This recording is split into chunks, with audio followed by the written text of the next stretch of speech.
ரதிய கடுப்படியில் இன்றைக்கி காளான் தொக்கு செய்வோம் வாங்க. அக்கா ஸ்டைலில் எப்படி செய்கிறேன்னு பார்ப்போம் வாங்க. இது ஒரு பேக்கெட் காளான்பா. அக்கா நல்லா கழுவி நல்லா இது பண்ணி வச்சுருக்கேன், க்ளீன் பண்ணிவிட்டு. இப்போ இதை கட் பண்ணிக்கலாம் நம்ம. இப்போ காளான் செய்வோம் வாங்க. ஒரு குழிக்கரண்டி ஆயில் ஊற்றிருக்கேன் அக்கா. இது வந்து 4 கிலோ பெரிய வெங்காயம் நல்லா பொடியாக கட் பண்ணி வச்சுருக்கேன். தொக்கு கிரேவி கிடையாது, தொக்கு தான். கொஞ்சம் அதிகமாக வேணும்னு சொல்லி அக்கா 4 கிலோ பெரிய வெங்காயம் பொடியாக கட் பண்ணி வச்சுருக்கேன். இது நல்லா துவக்கணும், துவக்க வதக்கிடலாம். ஒரே ஒரு பச்சை மிளகா போட்டுருக்கேன். இப்போ இந்த பதம் வதங்கணுன்னப்பா நம்ம இஞ்சி பூண்டு பேஸ்ட்டு 1 ஸ்பூன் போட்டுக்கலாம்.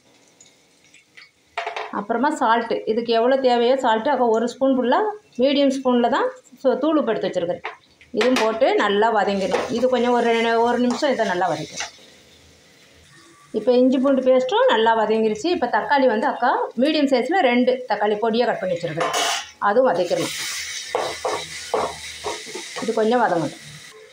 இப்போ தக்காளி நல்லா வதங்கிருச்சு. இப்போ நம்ம வந்து காளானாக்கா 2 கட் பண்ணி வச்சுருக்கேன். 4 கட் பண்ணியிருக்கிறேன். பெரிய பெரிய பீஸாக அரிஞ்சு காளான் அதை போட்டுருவோம். இந்த மஷ்ரூம் போட்டதுக்கப்புறம் இந்த 1 ஸ்பூன் ஃபுல்லாக தனி மிளகாத்தூள், அப்புறம் தனியாத்தூள் 1/2 ஸ்பூன், இது வந்து ஜீரக தூள், இது வந்து 1/4 ஸ்பூன், அப்புறம் சோம்பு பவுட்ரு, சோம்பு தூள், இதுவும் 1/4 ஸ்பூன், இது மிளகுத்தூள், இதுவும் 1/4 ஸ்பூன், அப்புறம் மஞ்சத்தூள், இது ஒரு 1/4 ஸ்பூன். அவ்வளோதான். எல்லாம் போட்டு இப்போ நல்லா வதக்கி கொடுக்கலாம்.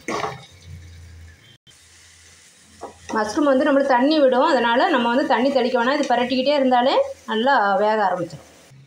நல்லா பரட்டி விட்டு வச்சு இந்த தண்ணி ஊறி வருது பாருங்கள். அந்த தண்ணியிலே அதுவாகவே தண்ணி விடும், மஷ்ரூமு அதிலே வெந்துடும். இப்போ அக்கா சால்ட்டு எல்லாம் கரெக்டாக பார்த்துட்டேன், காரம் எல்லாம் உங்களுக்கு எப்படின்னு பார்த்துக்கோங்க.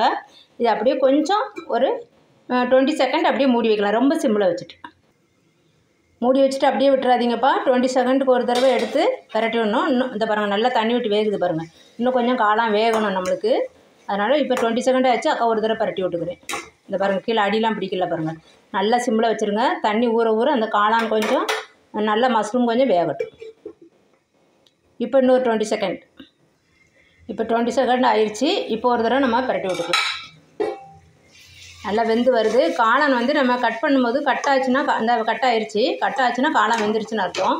இன்னும் ஒரு 20 செகண்ட் வேணாம், இன்னொரு 1/2 மினிட் விட்டுருங்க. அப்படியே திறந்து வச்சும் பரட்டலாம். நான் அக்கா மூடி தான் வைக்க போகிறேன். கொஞ்சம் காளான் வேகணும். எப்படினாலும் நம்மளுக்கு மஷ்ரூம் வெந்தால் தான் எல்லாமே நான்வெஜ் மாதிரி தான் இதுவும். கொஞ்சம் வேகட்டும். அவ்வளோதான், காளான் வெந்திருக்கும். இப்போ ஒரு 1/2 மினிட் ஆயிடுச்சு. இப்போ வந்து நம்மளுக்கு பாருங்கள் நல்லா எண்ணெய் கசிஞ்சு வருது. இப்போ இந்த சமயத்தில் அக்கா கொஞ்சோண்டு கறிவேப்பிலை வச்சுருக்கிறேன், அதை கொஞ்சம் போட்டுடலாம். போட்டு நல்லா பரட்டி விட்டுக்கலாம். அவ்வளோதான். இப்போ நம்ம அடுப்பை ஆஃப் பண்ணிடலாம். ரொம்ப டேஸ்டியான காளான் தொக்கு ரெடி. ரதிய ஸ்டைலில் இப்படி செஞ்சு பாருங்கள். பார்த்துட்டு அக்கா கமெண்ட்டில் எப்படி இருந்துச்சுன்னு சொல்லுங்கள். அக்கா வந்து கறி மசாலா பட்டெலாம் எங்கள் வீட்டில் கொஞ்சம் பிடிக்காது, ரொம்பலாம் போடவே மாட்டேன், கம்மியாக தான் போடுவேன். இன்றைக்கி அது போடவே இல்லை. அது போடாமல் செஞ்சால் என் ஹஸ்பண்ட் ரொம்ப சந்தோஷப்படுவாங்க. அதனால் இன்றைக்கி போடலைப்பா. இந்த மாதிரி செஞ்சு பார்த்துட்டு அக்கா கமெண்ட்டில் சொல்லுங்கள். இந்த தொக்கு எப்படி இருந்துச்சுன்னு சொல்லி இந்த டேஸ்ட்டில்.